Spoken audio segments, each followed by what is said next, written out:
തേങ്ങാദോശ ബ്രേക്ക്ഫാസ്റ്റിനും ഡിന്നറിനുമൊക്കെ നമുക്ക് തയ്യാറാക്കാൻ പറ്റുന്ന സ്വാദിഷ്ടമായ തേങ്ങാദോശ രണ്ട് രീതിയിൽ നമുക്ക് തയ്യാറാക്കാം. ഒരെണ്ണം നല്ല മുരിഞ്ഞ് ക്രിസ്പിയായിട്ട് ഇതുപോലെ കനം കുറച്ച രീതിയിലും തയ്യാറാക്കാം. അല്ലെങ്കിൽ ശകലം കട്ടിക്ക് സോഫ്റ്റായിട്ടും തയ്യാറാക്കാം. ഈ രീതിയിൽ അപ്പത്തിനെ പോലെ നമുക്ക് തയ്യാറാക്കി എടുക്കാം. രണ്ടാമത്തെ രീതിയിലുള്ള ഈ ദോശ നല്ല പഞ്ഞി പോലെ ഇരിക്കും. അതിനായിട്ട് ആദ്യം പച്ചരി 4 മണിക്കൂർ ഉമിഴ്ത്തി വെച്ച് നന്നായിട്ട് കഴുകിയെടുക്കുക. അരി ആദ്യം നന്നായിട്ട് അരച്ചെടുക്കുക. നല്ല സ്മൂത്തായിട്ട് വെണ്ണ പോലെ അരച്ചെടുക്കുക. ആവശ്യത്തിനുള്ള വെള്ളം ഒഴിച്ച് മിക്സിയിൽ അരച്ചെടുക്കുക. അരച്ച മാവിൽ നിന്നും ഒട്ടും തരിയില്ലാതെ നല്ല വെണ്ണ പോലെയാണ് അരച്ചിരിക്കുന്നത്. 1/4 കപ്പ് മാവ് വേറൊരു പാത്രത്തിലേക്ക് പകർന്ന് 3 കപ്പ് വെള്ളം കൂടെ ചേർക്കുക. ഈ കൂട്ട് നമുക്ക് കുറുക്കുന്നത് പോലെ കുറുക്കിയെടുക്കാനാണ്. അപ്പോൾ ദോശ നല്ല സോഫ്റ്റായിട്ട് വരികയും ചെയ്യും. വെള്ളം ഒഴിച്ച് നല്ലോണം കലക്കിയതിന് ശേഷം അടുപ്പിൽ വെച്ച് കുറുക്കുന്നത് പോലെ നന്നായിട്ട് കട്ടയില്ലാണ്ട് വേണം കുറുക്കിയെടുക്കാനായിട്ട്. ആദ്യം കൈവിടാതെ നന്നായിട്ട് ഇളക്കിക്കൊണ്ടിരിക്കുക. അപ്പോൾ അടിയിൽ പിടിക്കാതിരിക്കുകയും ചെയ്യും. കട്ടയില്ലാണ്ട് ഇതുപോലെ കിട്ടുകയും ചെയ്യും. ഈ പരുവത്തിലാവുമ്പോൾ ഗ്യാസ് ഓഫ് ചെയ്ത് തണുപ്പിക്കാനായിട്ട് വയ്ക്കാം. ബാക്കിയുള്ള മാവ് നമുക്ക് അരച്ചെടുക്കുകയും ചെയ്യാം. അടുത്ത ബാച്ചും അതുപോലെ തന്നെ അരച്ചെടുക്കുക. അവസാനത്തെ ബാച്ചിൽ അരി കുറവാണെങ്കിൽ കൂടെ തേങ്ങയും കൂടെ ചേർത്ത് നമുക്ക് അരച്ചെടുക്കാം.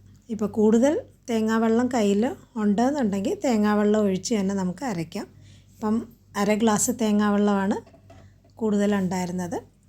ബാക്കിയുള്ളത് വെള്ളം ഒഴിച്ച് തേങ്ങാവെള്ളം ഫ്രിഡ്ജിൽ സ്റ്റോർ ചെയ്ത് വെച്ചിട്ടുണ്ടെങ്കിൽ അതൊഴിച്ച് തന്നെ നമുക്ക് അരയ്ക്കാം. ഇതിലേക്കൊരു 2 കപ്പ് തേങ്ങയും കൂടെ ചേർത്ത് ആവശ്യത്തിനുള്ള വെള്ളം ഒഴിച്ച് നല്ല ഒട്ടും കട്ടിയില്ലാതെ ഇതുപോലെ നല്ല സ്മൂത്തായിട്ട് അരച്ചെടുക്കുക.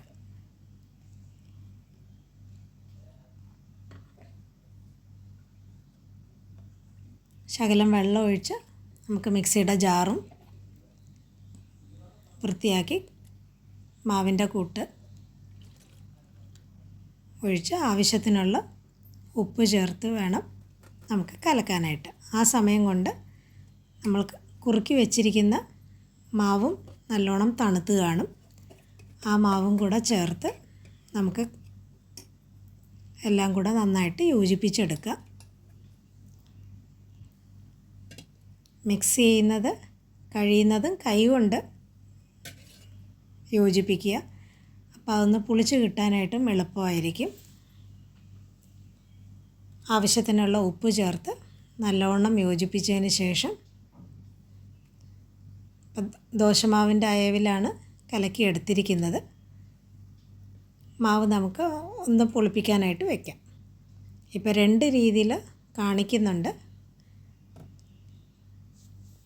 ഇപ്പോൾ ഈ മാവ് കൊണ്ട് തന്നെ നമുക്ക് ദോശയും അപ്പവും ഉണ്ടാക്കാം.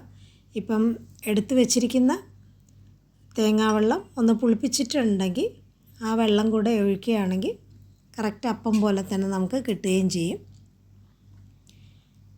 ആദ്യം തയ്യാറാക്കിയ മാവിൽ നമുക്ക് അപ്പം ദോശയും തയ്യാറാക്കാം. നല്ല ക്രിസ്പി ആയിട്ടുള്ള നേർത്ത ദോശയും തയ്യാറാക്കാം.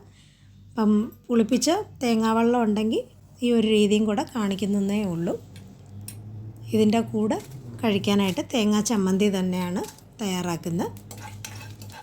അതിനായിട്ട് വെളിച്ചെണ്ണ ചൂടാക്കി ആദ്യം മുളക് മൂപ്പിച്ചെടുക്കുക. ഇപ്പോൾ എരിവ് ചില മുളകിന് കുറവായിരിക്കും.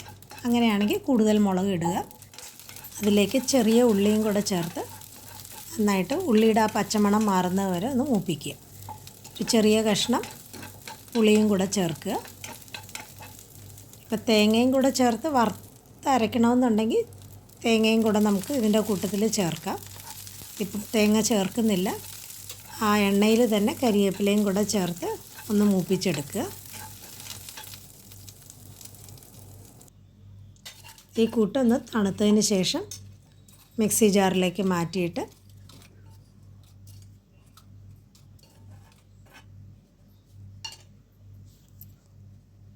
ഒരു കപ്പ് തേങ്ങയും കൂടെ ചേർക്കുക.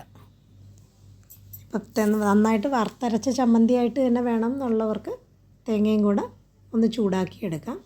ആവശ്യത്തിനുള്ള ഉപ്പ് ചേർത്ത് മിക്സിയിൽ അരച്ചെടുക്കുക. ഇതിലൊട്ടും വെള്ളം ചേർക്കരുത്. ഇടയ്ക്കിടയ്ക്കൊന്ന് സ്പൂണ് കൊണ്ട് ഇളക്കി യോജിപ്പിച്ച് വേണം അരച്ചെടുക്കാനായിട്ട്.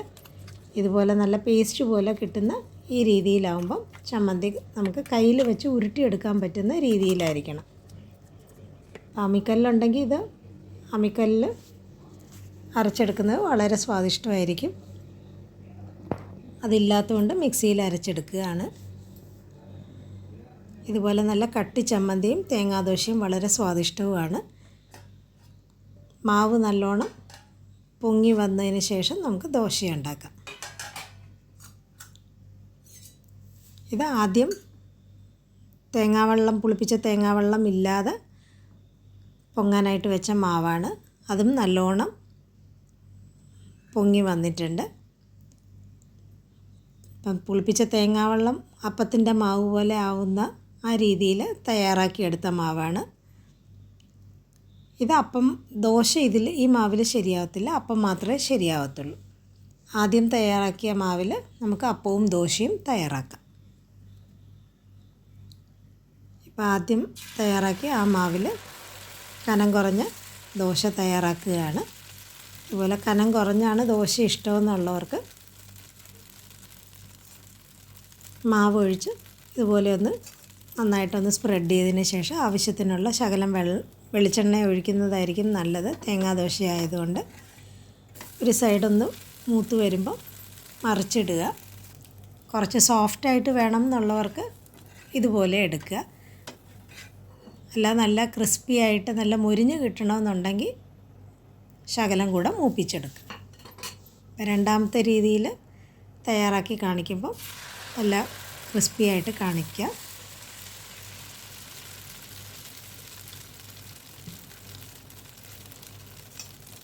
ഒരു സൈഡ് വെന്തതിന് ശേഷം തിരിച്ചിട്ട് മറു സൈഡ് കുറച്ചും കൂടെ മൂപ്പിച്ചെടുക്കുകയാണെങ്കിൽ നല്ല മുരുമുരാന്ന് നമുക്ക് തയ്യാറാക്കി എടുക്കാം.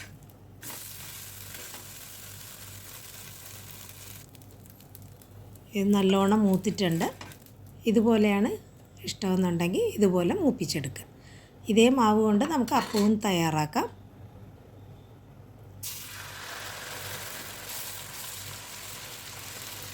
ഇപ്പം ഈ മാവ് കൊണ്ട് നമുക്ക് അപ്പം തയ്യാറാക്കാനാണ് ഇഷ്ടമെന്നുണ്ടെങ്കിൽ ഇതേ മാവ് കൊണ്ട് അപ്പം തയ്യാറാക്കുക.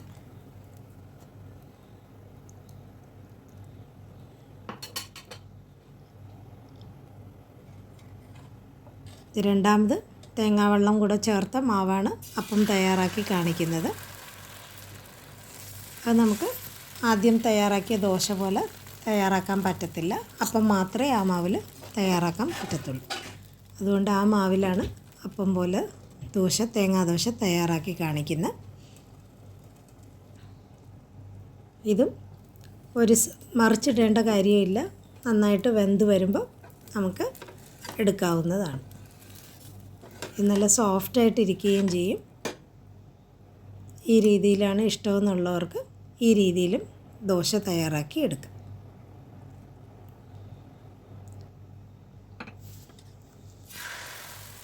ഏത് രീതിയിലാണോ തയ്യാറാക്കാൻ ഇഷ്ടം. ഇപ്പം ആദ്യത്തെ രീതിയിലാണെന്നുണ്ടെങ്കിൽ മാവിൽ തേങ്ങാവെള്ളം ചേർക്കേണ്ട കാര്യമില്ല. അപ്പം തേങ്ങാവെള്ളവും ചേർത്ത് അതേ മാവിൽ തയ്യാറാക്കാമെന്ന് കാണിക്കാനാണ് പകുതി മാവിൽ തേങ്ങാവെള്ളം ചേർത്ത് കാണിച്ചു തന്നത്. എല്ലാവരും ഈ രീതിയിലൊന്ന് തേങ്ങാദോശ തയ്യാറാക്കി നോക്കുക. നല്ല ക്രിസ്പിയായിട്ട് കനം കുറഞ്ഞ തേങ്ങാദോശയാണ് ഇഷ്ടമെന്നുണ്ടെങ്കിൽ ഈ രീതിയിൽ തയ്യാറാക്കുക. അല്ല നല്ല സോഫ്റ്റായിട്ട് അപ്പം പോലെയുള്ള ദോശയാണ് ഇഷ്ടമെന്നുണ്ടെങ്കിൽ ഈ രീതിയിലും തയ്യാറാക്കാം. തേങ്ങാ ചമ്മന്തിയുടെ കൂടെ കഴിക്കാൻ വളരെ സ്വാദിഷ്ടവുമാണ്.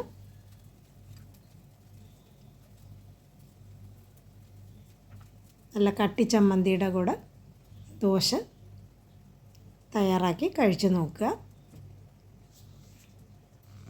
വീഡിയോ ഇഷ്ടപ്പെടുകയാണെങ്കിൽ ലൈക്ക് ചെയ്യുക, ഷെയർ ചെയ്യുക, സബ്സ്ക്രൈബ് ചെയ്ത് സപ്പോർട്ട് ചെയ്യുക.